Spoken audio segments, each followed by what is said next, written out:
আপনারা শুনছেন উত্তরের কণ্ঠ। উত্তরের কণ্ঠ থেকে আমি প্রভাত বসাক, তুফানগঞ্জ, কোচবিহার। উপরের শিরোনামটি নিয়েই আজকের প্রতিবেদনটি পেশ করতে বসলাম। আওয়ামী লীগের নেতাকর্মী যারা প্রাণ ভয়ে ভারতে অবৈধভাবে আশ্রয় নিয়েছে তাদের অবিলম্বে গ্রেপ্তার করা উচিত। কেন বলছি একথা? আসছে বিস্তারিত আলোচনায়। আসুন ইতিহাসের প্রেক্ষাপটে একটু পিছনের দিকে তাকাই। 1971 সাল সদ্য স্বাধীনতাপ্রাপ্ত বাংলাদেশ, যার কাণ্ডারি বঙ্গবন্ধু শেখ মুজিবুর রহমান 30,000 ভারতীয় জওয়ানের রক্তের বিনিময়ে বাংলাদেশকে স্বাধীন করে দিয়েছেন ভারতের লৌহমানবী প্রাক্তন প্রধানমন্ত্রী শ্রীমতী ইন্দিরা গান্ধী। বাংলাদেশের মুক্তিযুদ্ধের মূল চেতনাই ছিল ধর্মনিরপেক্ষতা ও অসাম্প্রদায়িকতা। ক্ষমতা বসেই শেখ মুজিব মুক্তিযুদ্ধের মূল চেতনাগুলির মাথায় লাথি মেরে ইসলামিক সম্মেলনে যোগ দেন। শোনা যায় তিনি দি গ্রেট ক্যালকাটা কিলিংয়ের মাস্টারমাইন্ড শহীদ সোহরাওয়ার্দীর সহিত যুক্ত ছিলেন। সংখ্যালঘু হিন্দু বৌদ্ধদের সম্পর্কে তিনি কী মনোভাব পোষণ করতেন তা জানা যায় চট্টগ্রাম শান্তি বাহিনীর নেতা শ্রী মানবেন্দ্রনাথ চাকমার একটি ঘটনাতে। চট্টগ্রামের সশস্ত্র শান্তি বাহিনী মুক্তিযুদ্ধে শেখ মুজিবকে প্রভূত সহায়তা করেছিল। মুক্তিযুদ্ধের শেষে মাননীয় চাকমা কিছু দাবি নিয়ে শেখ মুজিবের সহিত দেখা করতে ঢাকায় যান।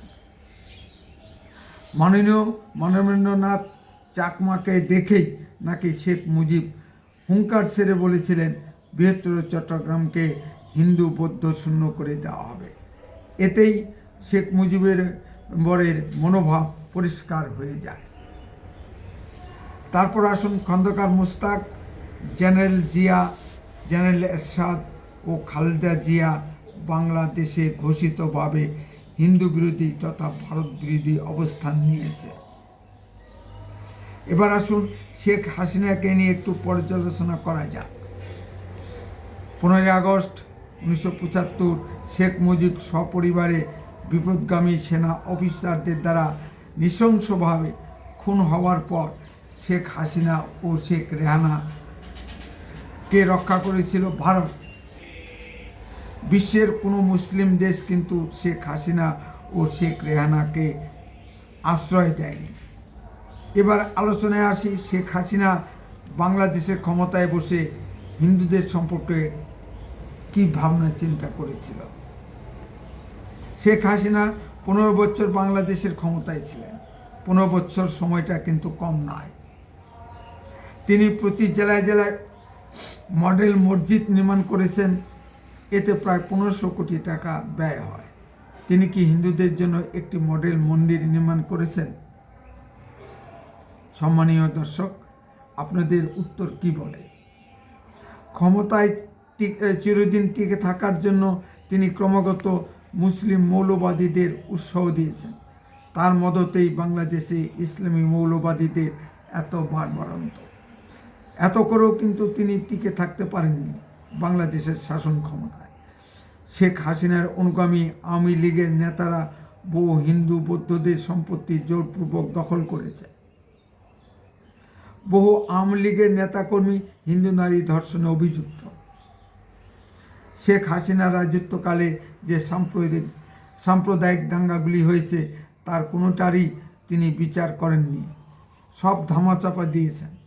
তার রাজত্বকালেই বাংলাদেশের সুপ্রিম কোর্টের প্রধান বিচারপতি মিস্টার এস সিনহাকে লাথি মেরে অস্ট্রেলিয়ায় পাঠিয়ে দিয়েছেন।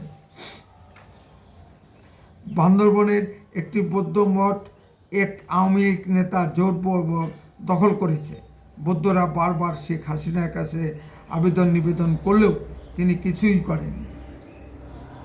শেখ হাসিনার আমলে বাংলাদেশে হিন্দুদের পবিত্র শৈব তীর্থস্থান চন্দ্রনাথ ধাম মন্দির আওয়ামী লীগের সন্ত্রাসীরা জোরপূর্বক দখল করার চেষ্টা করে। আগত হিন্দু তীর্থযাত্রীদের উপর গোমাংস নিক্ষেপ করে হিন্দুদের আবেদনে শেখ হাসিনা কোনো ব্যবস্থাই নেননি। শেষে ইস্কনের সাধুরা লাঠি হাতে এই আওয়ামী সন্ত্রাসীদের তাড়িয়ে দেয়। এইসব বিষয়গুলি বাংলাদেশে বসবাসরত হিন্দুদের মনে গভীর ক্ষতের সৃষ্টি করেছে। আপনি কি বলতে পারেন শেখ হাসিনার আমলে হিন্দুরা ভারতে আসেনি, বা শেখ হাসিনা ভারতে অবৈধ বাংলাদেশি মুসলিম অনুপ্রবেশকারীদের পাঠায়নি? একটি বিশেষ ঘটনা উল্লেখ না করে পারছি না। গত বছর দুর্গাপূজায় কুমিল্লায় নানোয়ার দিঘির পাড় দুর্গাপূজার কথা নিশ্চয়ই দর্শক আপনাদের মনে আছে। সেখানে হনুমানের পায়ের কাছে কোরআন রাখা নিয়ে সারা বাংলাদেশ জুড়ে সাম্প্রদায়িক দাঙ্গা হয়। পুলিশ কোনো এক মুসলিমকে গ্রেপ্তার করে এবং তাকে পাগল সাজিয়ে মুক্তি দেওয়া হয়। কিন্তু এই ঘটনার মূল হোতা স্থানীয় আওয়ামী লীগের এমপি বাহারুদ্দিন, তার কি কোনো শাস্তি হয়েছে? আপনারা শুনেছেন কি দর্শক? প্রশাসনের সর্বোচ্চ মহলে ইঙ্গিত ছাড়া এ কাজ কখনো সম্ভব নয়। শোনা যায় ওই আওয়ামী লীগের এমপি বাহার ও কাওয়া কাদের ওরফে ওবায়দুল কাদের এখন কলকাতায় লুকিয়ে আছে। এ ধরনের হাজার হাজার আওয়ামী লীগের নেতাকর্মী বাংলাদেশে অকাজ কুকাজ করে এখন বিনা পাসপোর্ট ভিসায় ভারতে লুকিয়ে আছে। বাংলাদেশে হিন্দুদের উপর অত্যাচারের ক্ষেত্রে সব দলের মুসলিম নেতারা ঐক্যবদ্ধ, কেউই মুখ খুলতে চায় না। একটি সাধারণ ধারণা, হিন্দু মানেই আওয়ামী লীগ। হিন্দুদের বিকল্প না থাকায় মন্দের ভালো হিন্দুরা আওয়ামী লীগ করে। বর্তমানে বিএনপি নেতা মির্জা ফখরুল ইসলাম ও বাংলাদেশের বিশিষ্ট সাহিত্যিক ও চিন্তাবিদ ফরহাদ মাজাহারের মুখ থেকে কিছু কিছু সত্য কথা বেরোচ্ছে। ফরহাদ মাজাহার ডক্টর মোহাম্মদ ইউনূসের সামনে দাঁড়িয়ে যে কথাগুলি বলেছেন তা একটু শুনে আসি। যে জোটটা হয়েছে সম্মিলিত জোট, তাদের কাউকে এখানে আছেন কিনা আমি দেখছি না। কারণ বাংলাদেশের এখনকার সংকটে সবচেয়ে গুরুত্বপূর্ণ যারা আছেন তারা হলো সনাতন যে জোট, সম্মিলিত জোট তারা, এবং তাদেরই যে নেতা চিন্ময় কৃষ্ণ দাস, তিনি ইতিমধ্যে সরকার তাকে গ্রেফতার করেছেন রাষ্ট্রদ্রোহিতার অভিযোগে। এখন রাষ্ট্রদ্রোহিতা একটা কিন্তু ব্রিটিশ আইন, এবং আমরা কিন্তু জুলাই গণঅভ্যুত্থানের পরে এই ধরনের আইন নাগরিকদের প্রয়োগ হবে এটা কিন্তু আমরাও আশা করি না যারা জুলাই অভ্যুত্থানের সঙ্গে যুক্ত ছিলেন। ফলে এখানে আইনগত দেখতে হচ্ছে যে একজন ব্যক্তি এখানে আপনার তার বিরুদ্ধে অভিযোগ করেছে, যে অভিযোগ করা হোক না কেন তিনি একজন একটা বিএনপি, তিনি একজন সদস্য, এবং সে সদস্য করেছে, পরবর্তীকালে বিএনপি আবার তাকে বরখাস্ত করেছে, তার দলকে বহিষ্কার করেছে, কিন্তু তার এই মামলাটা তোলা হয়নি। ফলে দেখা যাচ্ছে এখানে একটা রাজনৈতিক দলেরও এখানে একটা উস্কানি রয়েছে পরিষ্কার। এটা আমাদেরকে পরিষ্কার হতে হবে যে কেন এই মামলাটা করা হলো, এবং যদি তারা বহিষ্কারই করে থাকে তাহলে সেই মামলা কেন তারা তারা করে।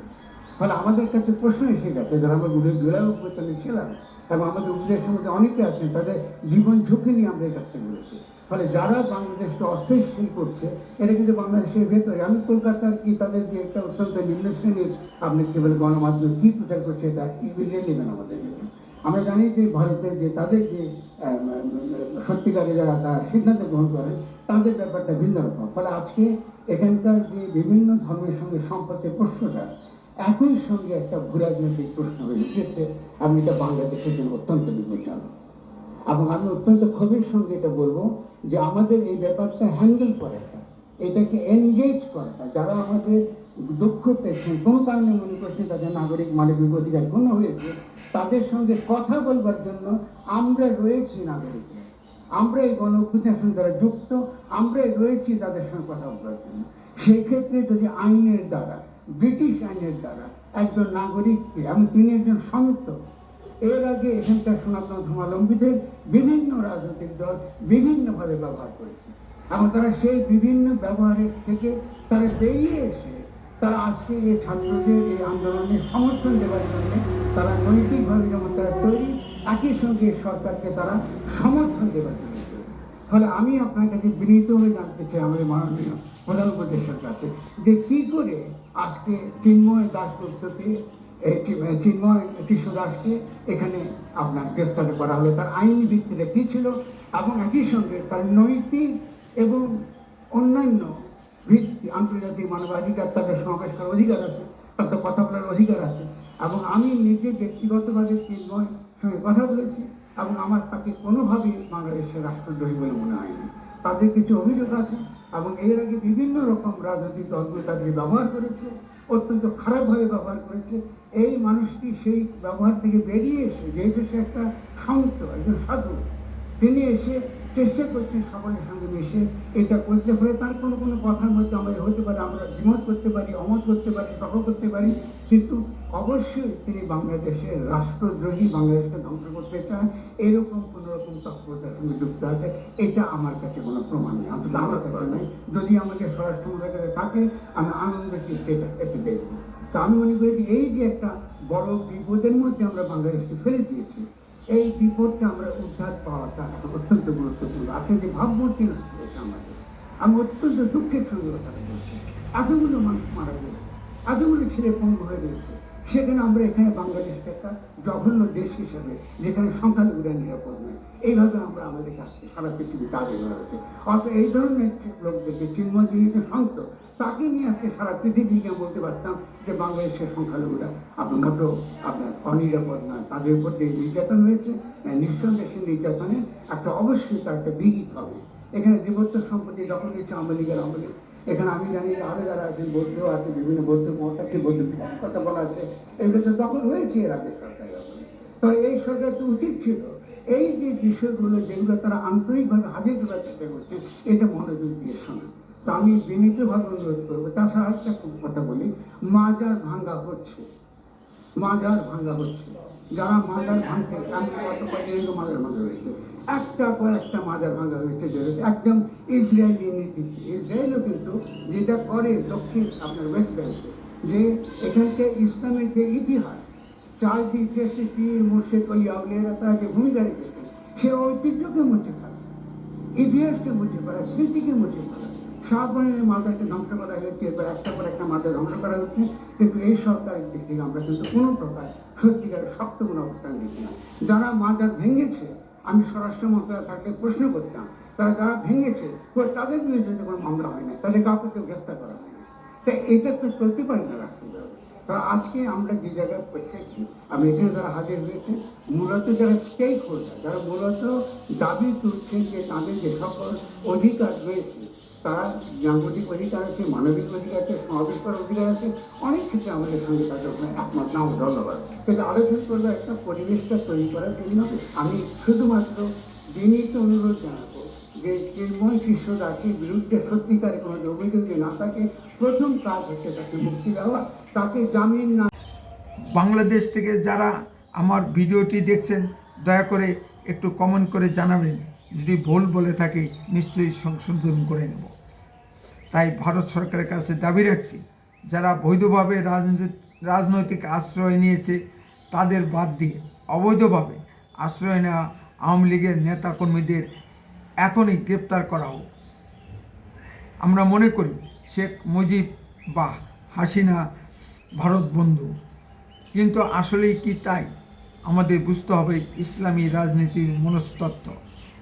ইসলামী রাজনীতির মূল কথাই হচ্ছে জিহাদের মাধ্যমে ইসলামের বিস্তার।